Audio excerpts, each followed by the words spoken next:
Hello, welcome to law excellence. ఇవాల్టి వీడియోలో మనం ఈనాడు, సాక్షి మరియు నమస్తే తెలంగాణ పేపర్స్లోని ఇంపార్టెంట్ కరెంట్ అఫైర్స్ గురించి డిస్కస్ చేసుకుందాం. ఇవాల్టి మన ఫస్ట్ ఆర్టికల్ వచ్చేసి ఒలింపిక్స్కి సంబంధించి 2020లో జరగాల్సినటువంటి ఒలింపిక్స్ కరోనా కారణంగా ఆలస్యమైంది. ఈ సంవత్సరం అంటే 2021 జూలై 23వ తేదీ నుంచి టోక్యోలో ఒలింపిక్స్ అన్నటువంటిది ప్రారంభమైంది. ఈ ఒలింపిక్స్లో తెలుగు రాష్ట్రాల నుంచి 4 క్రీడాకారులు ప్రాతినిధ్యం వహించబోతున్నారు. బ్యాడ్మింటన్లో ప్రపంచ ఛాంపియన్ అయినటువంటి పివి సింధు, సాయి ప్రణీత్, సాత్విక్, టెన్నిస్లో సానియా మీర్జా వీళ్ళు పథకం కోసం పోరాడబోతున్నారు. ఒలింపిక్స్లో మొత్తం 33 క్రీడలు, 339 క్రీడాంశాలు, 1000కి పైగా పథకాలని ఇస్తారు. 11,300 మందికి పైగా అథ్లెట్లు ఇందులో పాల్గొంటారు. 205 దేశాలు ఇందులో పాల్గొంటాయి. 1.1 లక్షల కోట్ల రూపాయలు ఈ ఒలింపిక్స్కి పెట్టినటువంటి ఖర్చు. ఇక్కడ క్వశ్చన్ చూడండి, ఆధునిక ఒలింపిక్ క్రీడలు మోడర్న్ ఒలింపిక్ గేమ్స్ అన్నటువంటివి ఎప్పుడు ప్రారంభమయ్యాయి? 1896వ సంవత్సరంలో సమ్మర్ ఒలింపిక్స్గా ఆధునిక ఒలింపిక్ క్రీడలు ప్రారంభమయ్యాయి. ఎక్కడ జరిగాయి? ఏథెన్స్, గ్రీస్ రాజధాని అయినటువంటి ఏథెన్స్లో ఆధునిక ఒలింపిక్ క్రీడలు 1896వ సంవత్సరంలో ప్రారంభమయ్యాయి. మన నెక్స్ట్ ఆర్టికల్ వచ్చేసి గోడౌన్స్ లేదా గోదాముల గురించి. వ్యవసాయ మార్కెట్ యార్డ్లలో నిర్మించినటువంటి గోదాముల యొక్క వసతి 10వ వంతు రైతులకైనా కూడా అందుబాటులో ఉండటం లేదు. దీనివల్ల ఎక్కువ మంది రైతులు వ్యాపారి అడిగినటువంటి ధరకే గ్రామాలు, పొలాల వద్దే పంటల్ని అమ్ముకోవాల్సినటువంటి దుస్థితి అనేది వస్తోంది.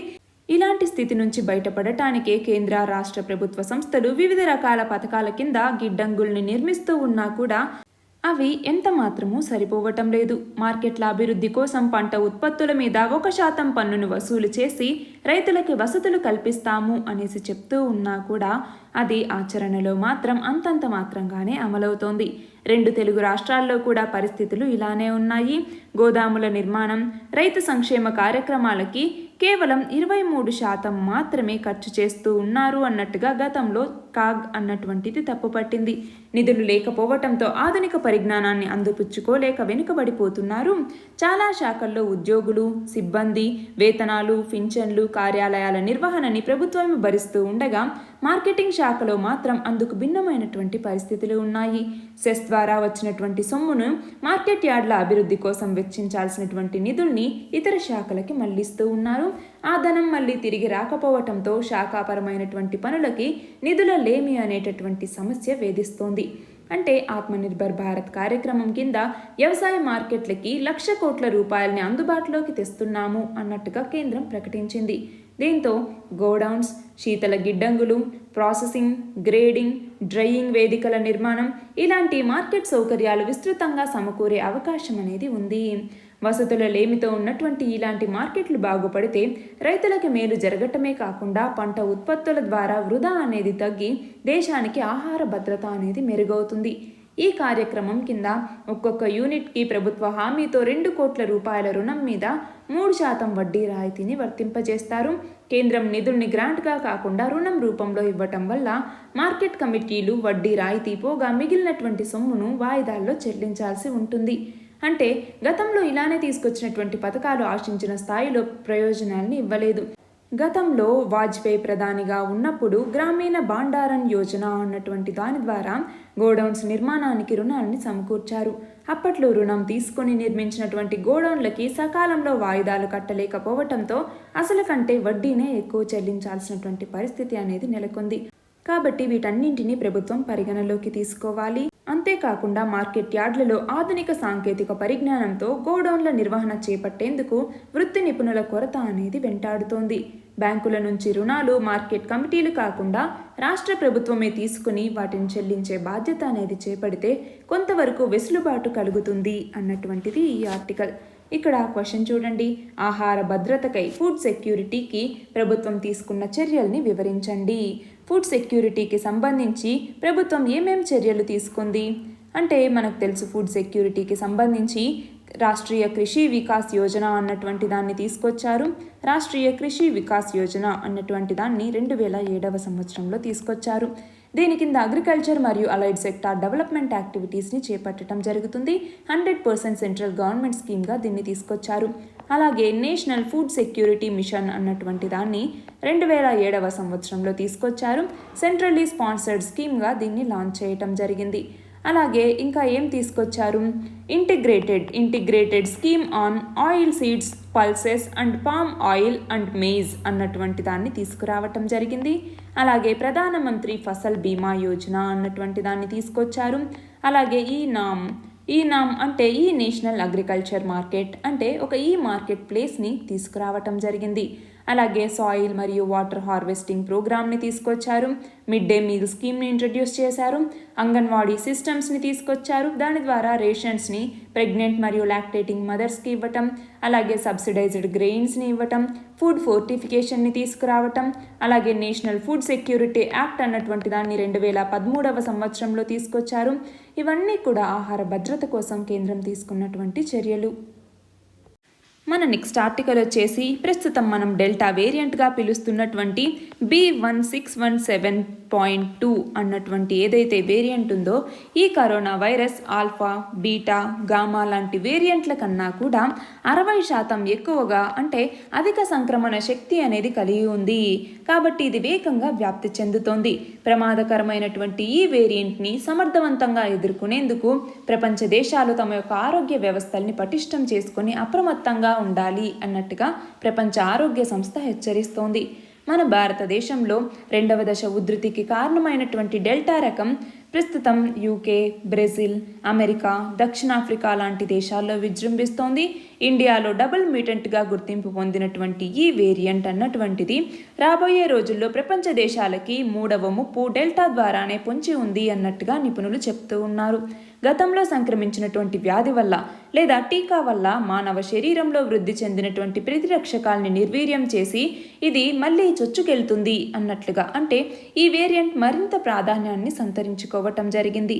అంటే ఏంటి, జనాభాలో అత్యధికంగా ఇది వ్యాప్తి చెందుతూ ఉంటుంది, ఉత్పరివర్తనాలు ఎక్కువగా సంభవించే అవకాశం అనేటటువంటిది ఉంటుంది అన్నట్టుగా పరిశోధనలు చెప్తూ ఉన్నాయి. మనం 2019 డిసెంబర్లో చైనాలో గుర్తించినటువంటి SARS-CoV-2 వైరస్లో జరిగినటువంటి చాలా జన్యు మార్పిడ్ల వల్ల ప్రస్తుతం ఎన్నో రకాల కరోనా వేరియంట్లు అంటే డెల్టా, బీటా, ఆల్ఫా, గామా ఇలా చాలా వేరియంట్లు ప్రపంచవ్యాప్తంగా మనుగడలోకి వచ్చాయి. కరోనా వైరస్ వ్యాప్తి ఉన్నంత వరకు ఉత్పరివర్తనాలు జరుగుతూనే ఉంటాయి, సరికొత్త వేరియంట్లు అనేవి పుడుతూనే ఉంటాయి అన్నట్లుగా శాస్త్రవేత్తలు చెప్తూ ఉన్నారు. అయితే 2017లో స్థాపించినటువంటి ప్రపంచ వైరాలజీ సొసైటీ కూడా కొత్త వేరియంట్ల పుట్టుక అన్నటువంటిది వ్యాక్సిన్ల తయారీ మీద గణనీయమైనటువంటి ప్రభావం చూపుతుంది అన్నట్టుగా చెప్తూ ఉన్నారు. అయితే వైరస్ జన్యు మార్పిళ్ల మీద ప్రపంచ దేశాలు నిరంతరం నిఘా ఉంచాలి. వైరస్ మీద జరిగే అధ్యయనాలు, పరిశోధనలు, సూచనల యొక్క తాజా సమాచారాన్ని పంచుకోవాలి. ఈ లక్ష్యంతోనే ప్రపంచ ఆరోగ్య సంస్థ ప్రపంచవ్యాప్తంగా ఉన్నటువంటి శాస్త్రవేత్తల్ని ఒకే వేదిక మీదికి తీసుకొచ్చి ఫలితాలని రాబడుతోంది. అంటే ప్రపంచ వైరాలజీ సొసైటీ కూడా ఈ దిశగా ప్రయత్నాల్ని ముమ్మరం చేసింది. ప్రపంచ దేశాలు సమాచారాన్ని ఇచ్చిపుచ్చుకుంటూ పరస్పర సహకారంతో సాగితేనే కరోనా వైరస్ నియంత్రణ అనేది సాధ్యమవుతుంది అన్నటువంటిది ఈ ఆర్టికల్. ఇక్కడ క్వశ్చన్ చూడండి, మ్యూటేషన్ అంటే ఏమిటి? ఇన్సాకాగ్ గురించి తెలపండి. అసలు మ్యూటేషన్ అంటే ఏంటి? ఏదైనా ఒక జీనోమ్ అంటే జెనెటిక్ మెటీరియల్ అన్నటువంటిది ఆల్టర్ అవుతూ ఉంటే, అంటే మన లివింగ్ ఆర్గానిజంలో ఒక సెల్లో వైరస్ అన్నటువంటిది పర్మనెంట్గా ఉండకుండా అది ట్రాన్స్మిట్ అవుతూనే ఉంటే, సెల్ నుంచి వైరస్ డిసెండెంట్స్కి అలా ట్రాన్స్మిట్ అవుతూ తన యొక్క జెనెటిక్ మెటీరియల్ని మార్చుకుంటూ ఉందనుకోండి, దాన్నే మనం మ్యూటేషన్ లేదా ఉత్పరివర్తనం అంటాము. అలాగా SARS-CoV-2కి సంబంధించి జీనోమ్ సీక్వెన్సింగ్ చేసినప్పుడు ఈ డబుల్ మ్యూటెంట్ అనేది బయటపడింది. దాన్నే డెల్టా రకం అన్నట్టుగా మనం పిలుస్తూ ఉన్నాము. అందులో యూకే వేరియంట్ అనేసి, సౌత్ ఆఫ్రికన్ వేరియంట్ అనేసి, బ్రెజిలియన్ వేరియంట్ అనేసి ఇలా చాలా రకాల పేర్లు పెట్టారు. అలాగే WHO అన్నటువంటిది వేరియంట్ ఆఫ్ కన్సర్న్ అని కూడా కొన్ని వేరియంట్స్ని గుర్తించింది. వేరియంట్ ఆఫ్ కన్సర్న్ అంటే ఏంటి? ఏదైనా కూడా ట్రాన్స్మిటబిలిటీ అనేది ఇంక్రీజ్ అవుతూ ఉంటే, అలాగే వ్యాక్సిన్స్, ట్రీట్మెంట్స్ ఇలాంటి వాటికి పని చేయకుండా అంటే ఎఫెక్టివ్నెస్ అనేది తగ్గిపోతే, డయాగ్నోస్టిక్ డిటెన్షన్ అనేటటువంటిది ఫెయిల్యూర్ అయితే అలాంటి ఒక వేరియంట్ని మనం వేరియంట్ ఆఫ్ కన్సర్న్ అన్నట్టుగా చెప్తూ ఉంటాము. ఇందులో హాస్పిటలైజేషన్, డెత్స్ ఇలాంటివి పెరుగుతూ ఉంటాయి. అలానే WHO కూడా వేరియంట్ ఆఫ్ కన్సర్న్గా డెల్టా రకం డబుల్ మ్యూటెంట్ని గుర్తించటం జరిగింది. అయితే ఇన్సాకాగ్ అన్నాము. ఇన్సాకాగ్ అన్నటువంటిది ఏంటి? ఇన్సాకాగ్ అంటే Indian SARS-CoV-2 consortium on genomics అంటాము. ఇన్సాకాగ్ అన్నటువంటిది multi laboratory multi agency pan India network. ఇది SARS-CoV-2కి సంబంధించి ఏవైతే జీనోమిక్ వేరియేషన్స్ వస్తూ ఉంటాయో వాటిని మానిటర్ చేస్తూ ఉంటుంది. వైరస్ అన్నటువంటిది ఎలా స్ప్రెడ్ అయింది, ఎలా ఎవాల్వ్ అయింది అన్నటువంటి దాన్ని అండర్స్టాండ్ చేసుకోవటంలో ఇది హెల్ప్ చేస్తుంది. అలాగే జీనోమిక్ సర్వేలెన్స్ చేపట్టడం ద్వారా ఈ ప్యాథోజన్ ట్రాన్స్మిషన్ని ట్రాక్ చేయటం, అంటే నేషనల్ లెవెల్లోనూ ఇంటర్నేషనల్ లెవెల్లోనూ దాని యొక్క ఎవల్యూషన్ గురించి దాని యొక్క ట్రాన్స్మిషన్ గురించి కూడా ఇన్ఫర్మేషన్ని గ్యాదర్ చేయడానికి ఈ జీనోమిక్ సర్వేలెన్స్ అన్నటువంటిది ఉపయోగపడుతుంది. మన నెక్స్ట్ ఆర్టికల్ వచ్చేసి కేంద్ర మంత్రివర్గం దేశీయంగా స్పెషాలిటీ ఉక్కు ఉత్పత్తిని ప్రోత్సహించటం కోసం మొత్తం 6,322 కోట్ల రూపాయల ఉత్పత్తి ఆధారిత ప్రోత్సాహక పథకానికి ఆమోదం తెలిపింది. ప్రధాని మోదీ అధ్యక్షతన జరిగినటువంటి మంత్రివర్గంలో ఈ నిర్ణయాన్ని తీసుకున్నారు. మొత్తం 6,322 కోట్ల రూపాయల ప్రోత్సాహకాల్ని వచ్చే 5 ఏళ్ల పాటు అందిస్తారు. దాని ద్వారా 5.25 లక్షల ఉద్యోగాల సృష్టి అనేది జరుగుతుంది అన్నట్లుగా చెప్తూ ఉన్నారు. ఈ పథకం వల్ల ఈ రంగంలోకి అదనంగా 40,000 కోట్ల రూపాయల పెట్టుబడులు వస్తాయి. 25 మిలియన్ టన్నుల అదనపు ఉత్పత్తి సామర్థ్యం అనేది లభిస్తుంది అన్నట్లుగా ఉక్కు మంత్రిత్వ శాఖ తెలిపింది. ఈ పథకం 2023-24 నుంచి అమల్లోకి వస్తుంది. అప్పటి నుంచి 2027-28 వరకు ఇది అమలులో ఉంటుంది. కోటెడ్ లేదా ప్లేటెడ్ ఉక్కు ఉత్పత్తులు, అధిక బలం లేదా నిరోధక ఉక్కు, స్పెషాలిటీ రైల్స్, అలాయ్ ఉక్కు ఉత్పత్తులు, వైర్లు, ఎలక్ట్రికల్ స్టీల్ ఇలాంటివన్నీ కూడా ఈ పథకం కిందికి వస్తాయి. ఉత్పత్తి పెంపు మీద అర్హులైనటువంటి తయారీదారులకి ఈ పథకం కింద 4 నుంచి 12% ప్రోత్సాహకాల్ని అందించబోతున్నారు. అంతేకాకుండా 2026-27 నాటికి స్పెషాలిటీ ఉక్కు ఉత్పత్తి అన్నటువంటిది 42 మిలియన్ టన్నులకి చేరుకుంటుంది అన్నట్లుగా అంచనా. అలాగే ఒక ఏడాదిలో ఒక కంపెనీ లేదా ఒక గ్రూప్కి 200 కోట్లకు మించి ప్రోత్సాహకాలు లభించవు. ఇక్కడ క్వశ్చన్ చూడండి. ఉత్పత్తి ఆధారిత ప్రోత్సాహక పథకం లేదా పిఎల్ఐ అంటే ప్రొడక్షన్ లింక్డ్ ఇన్సెంటివ్ స్కీమ్ అంటాము. ఈ పిఎల్ఐ పథకం కింద స్పెషాలిటీ ఉక్కు ఉత్పత్తికి ప్రభుత్వం 5 ఏళ్లకి గాని ఎన్ని కోట్ల రూపాయల్ని కేటాయించింది? ఎన్ని కోట్లు? 6,322 కోట్ల రూపాయల్ని ఈ స్పెషాలిటీ ఉక్కు ఉత్పత్తి కోసం కేటాయించింది. మన నెక్స్ట్ ఆర్టికల్ వచ్చేసి ప్రధానమంత్రి ఆవాస్ యోజన అర్బన్కి సంబంధించి. ఈ ప్రధానమంత్రి ఆవాస్ యోజన పట్టణ కింద ఆంధ్రప్రదేశ్కి 2015 సంవత్సరం నుంచి 2015-16 సంవత్సరం నుంచి 2021-22 వరకు కూడా మొత్తం 20.37 లక్షల ఇళ్లను మంజూరు చేశాము అన్నట్టుగా కేంద్ర పట్టణాభివృద్ధి శాఖ మంత్రి చెప్పడం జరిగింది. అయితే ఇప్పటి వరకు మంజూరైనటువంటి ఇళ్లలో 4,45,000 ఇళ్ల నిర్మాణం అనేది పూర్తయింది. మరొక 10,28,000 ఇళ్లు నిర్మాణంలో ఉన్నాయి అన్నట్టుగా చెప్తూ ఉన్నారు. 2019-20 తర్వాత రాష్ట్ర ప్రభుత్వం రీటెండరింగ్ ద్వారా మొత్తం 2,996 కోట్ల వ్యయంతో 54,000 ఇళ్ల నిర్మాణాన్ని చేపట్టింది అన్నట్లుగా చెప్పటం జరిగింది. అయితే అందులో 23,000 ఇళ్లు అనేవి పూర్తయ్యాయి అన్నట్టుగా ఇక్కడ చెప్తూ ఉన్నారు. ఇక్కడ క్వశ్చన్ చూడండి. ప్రధానమంత్రి ఆవాస్ యోజన అర్బన్ పథకాన్ని ఎప్పుడు ప్రారంభించారు? 25th జూన్ 2015లో ప్రధానమంత్రి ఆవాస్ యోజన అర్బన్ పథకాన్ని ప్రారంభించటం జరిగింది. మన నెక్స్ట్ ఆర్టికల్ వచ్చేసి ఇటీవల మేఘాల్లోకి విద్యుత్ని పంపి యుఏఈ యునైటెడ్ అరబ్ ఎమిరేట్స్ అన్నటువంటిది డ్రోన్ల సహాయంతో కృత్రిమ వర్షాన్ని కురిపిస్తోంది. మేఘాల నుంచి వర్షాన్ని పొందటం అనేది పాత కాన్సెప్టే అయినా కూడా యుఏఈ అన్నటువంటిది కొత్త తరహా టెక్నాలజీతో వర్షాల్ని కురిపిస్తోంది. డ్రోన్ల సహాయంతో మేఘాల్లోకి కరెంట్ని పంపించి మరొక మేఘం దగ్గరికి కదిలిస్తోంది. అలా ఆ 2 మేఘాలు దగ్గరికి చేరగానే క్లౌడ్ సీడింగ్ సాంకేతికతో మేఘాన్ని చినుకులుగా మారుస్తోంది. ఇలా కురిసినటువంటి వాన నీటిని ఎప్పటికప్పుడు ఒడిసి పట్టుకోవటానికి దుబాయ్ మార్గాల్ని అన్వేషిస్తోంది. డ్యాములు, ఎడారి లోయలు, రిజర్వాయర్లని నిర్మిస్తోంది. ఈ దేశంలో ప్రస్తుతం 180 డ్యామ్లున్నాయి. వీటిలో 42 టీఎంసీల నీటిని నిల్వ చేయొచ్చు. ఇంకొన్ని డ్యామ్లని నిర్మించాలి అన్నట్టుగా యుఏఈ ప్రభుత్వం ఆలోచిస్తోంది. అయితే వర్షం కోసం ఈ యుఏఈ వినియోగిస్తున్నటువంటి డ్రోన్ టెక్నాలజీని యూకేలోని రీడింగ్ యూనివర్సిటీ శాస్త్రవేత్తలు అభివృద్ధి చేశారు. ఈ టెక్నాలజీ ఏంటి? డ్రోన్ల సహాయంతో మేఘాల్లోకి విద్యుత్ని ప్రసరింపజేసి వాటిని కదిలేలాగా చేస్తారు. ఒక మేఘం మరో మేఘంకి దగ్గరగా కదిలినప్పుడు ఆ మేఘంలో అవపాతం సాంద్రత పెరుగుతుంది. అదే క్రమంలో క్లౌడ్ సీడింగ్ సాంకేతికత ప్రకారం విమానాల ద్వారా లేదా భూమి నుంచే మేఘాల మీదికి సిల్వర్ అయోడైడ్, సోడియం క్లోరైడ్ లేదా పొగ మంచును ప్రసరింపజేయటంతో అక్కడ నీటి బిందువులుగా మారి వర్షం అనేది పడుతుంది. దుబాయ్లో ఏడాది సగటున వర్షపాతం 7.8 సెంటీమీటర్లు. అంటే విదేశాల నుంచి వచ్చే కార్మికులు పెరుగుతూ ఉన్నటువంటి జనాభాతో ఇటీవల నీటి అవసరాలు అనేవి ఇక్కడ పెరిగిపోయాయి. తాగునీటి కోసం సముద్రం నీటిని శుద్ధి చేసుకోవాల్సి వస్తోంది. దీంతో డీసలినేషన్ ప్లాంట్లను ఏర్పాటు చేశారు. యుఏఈలో 42% జనాభా తాగునీటి అవసరాలు తీర్చేది ఈ డీసలినేషన్ ప్లాంట్లే. అయితే సముద్రపు నీటిని శుద్ధి చేసి రోజువారీ అవసరాలకు వినియోగించటం చాలా ఖర్చుతో కూడుకున్నది. డీసలినేషన్ ప్లాంట్ కంటే మేఘమదనం ద్వారా తాగునీటిని సేకరించటం వాళ్ళకి చాలా చవక అన్నమాట. విద్యుత్ సహాయంతో ఇక్కడ చూడండి, విద్యుత్ని మేఘాల్లోకి ప్రసరింపజేయటానికి అవసరమైనటువంటి పరికరాలని డ్రోన్ అనేది మోసుకెళ్తుంది. తర్వాత నేల మీద నుంచే డ్రోన్ని ఇక్కడ ఆపరేట్ చేస్తూ ఉన్నారు. అప్పుడు మేఘాల్లోకి మళ్ళీ విద్యుత్ని ప్రసరింపజేయటంతో మరొక వేగం వైపుకు కదులుతూ నీటి ఆవిరి సాంద్రత అనేది పెరిగి వర్షం అనేది కురుస్తుంది. అలా కాకపోతే సిల్వర్ అయోడైడ్, సోడియం క్లోరైడ్, పొగ మంచు ఇలాంటి వాటిని ప్రసరింపజేస్తే అక్కడ వర్షం అనేది పడుతుంది. ఇక్కడ క్వశ్చన్ చూడండి, ఇటీవల డ్రోన్ల సహాయంతో మేఘాల్లోకి విద్యుత్ని ప్రసరింపజేసి కృత్రిమ వర్షం కురిపించిన దేశం ఏది? ఏ దేశం? యుఏఈ. మన నెక్స్ట్ ఆర్టికల్ వచ్చేసి రక్షణ పరిశోధన రంగ ఉత్పత్తులకి సంబంధించి. ఈ ఉత్పత్తులకి కేంద్రంగా ఉన్నటువంటి హైదరాబాద్లో మరొక ముందడుగు అనేది పడింది.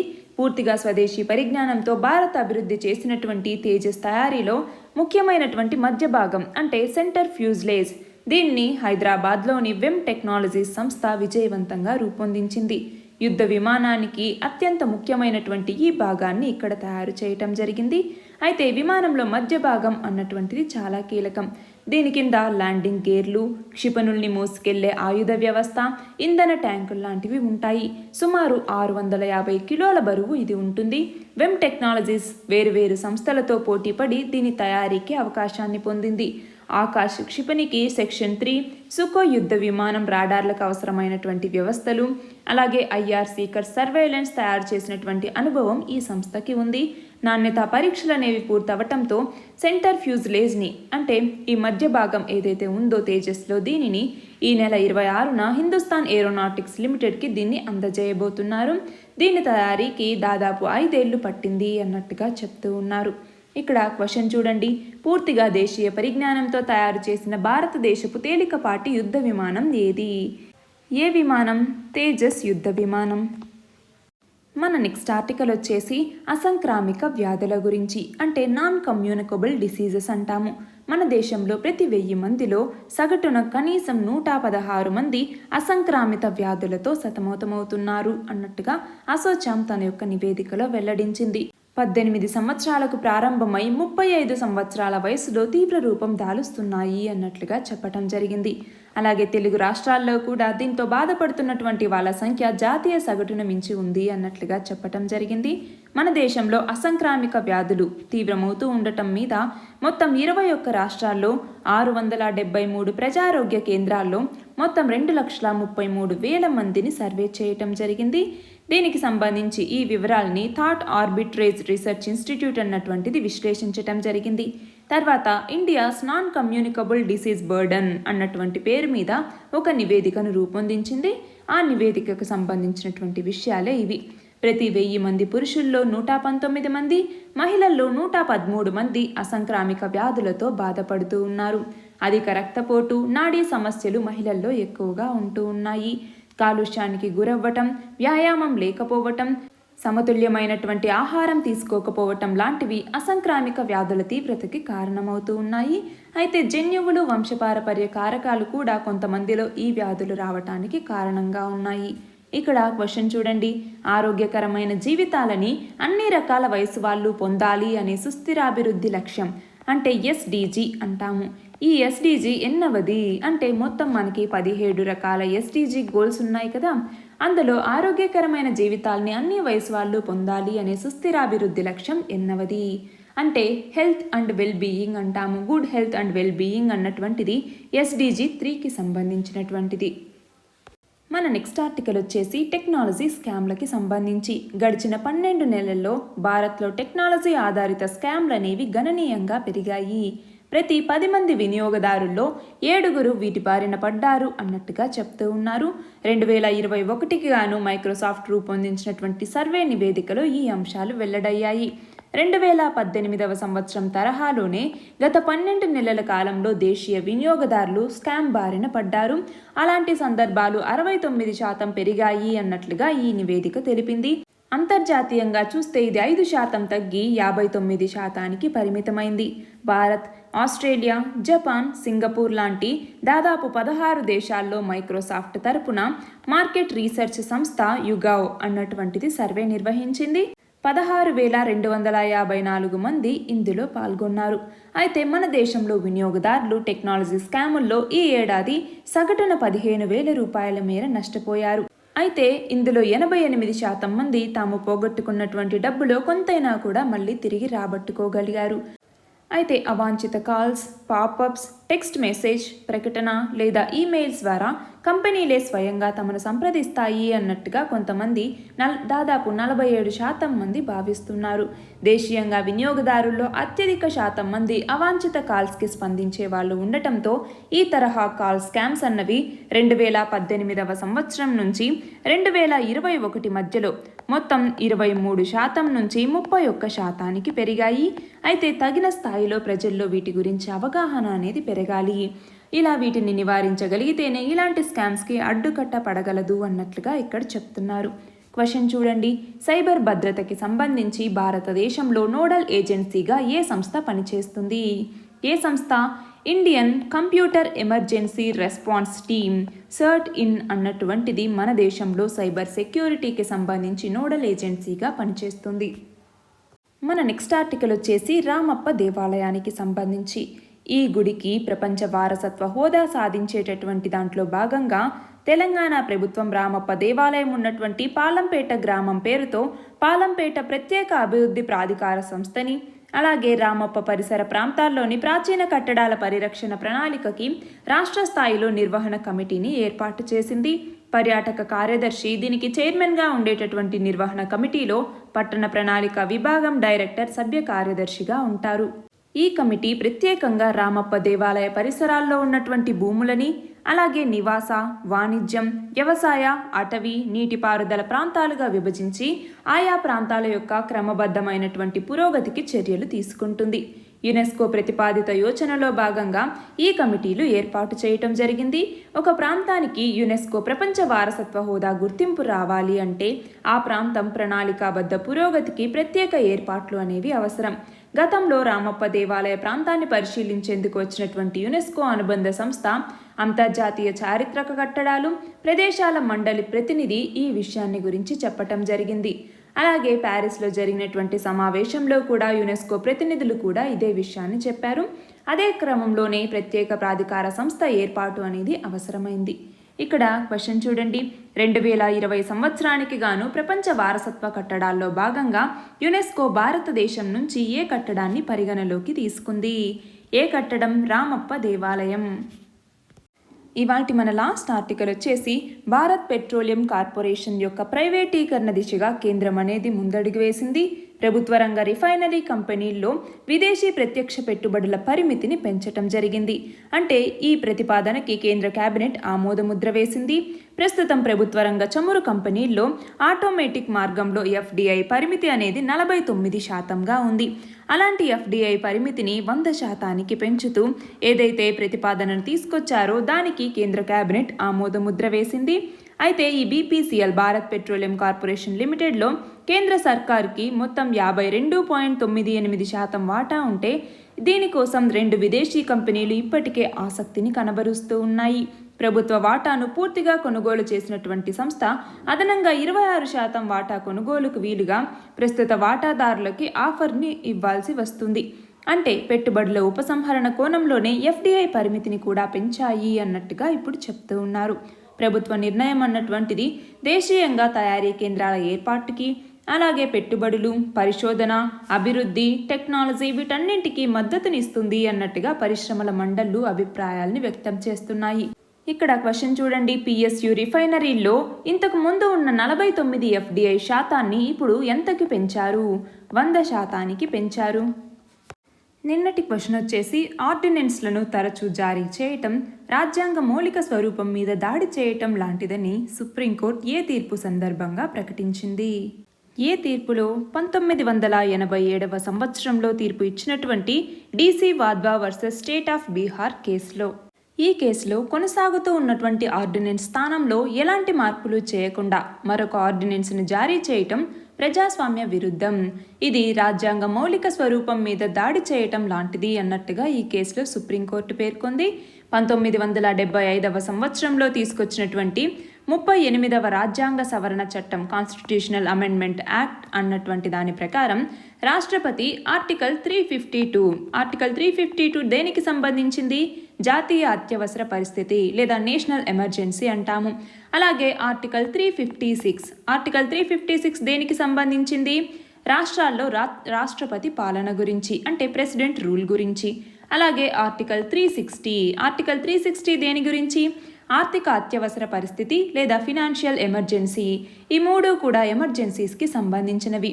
ఈ ఎమర్జెన్సీ లాంటి మొదలైనటువంటి అధికారాల్ని వినియోగించినప్పుడు వాటిని న్యాయస్థానాల్లో సవాలు చేయకూడదు, అవి న్యాయ సమీక్ష పరిధిలోకి రావు అన్నట్లుగా ఈ 38వ కాన్స్టిట్యూషనల్ అమెండ్మెంట్ యాక్ట్లో చెప్పటం జరిగింది.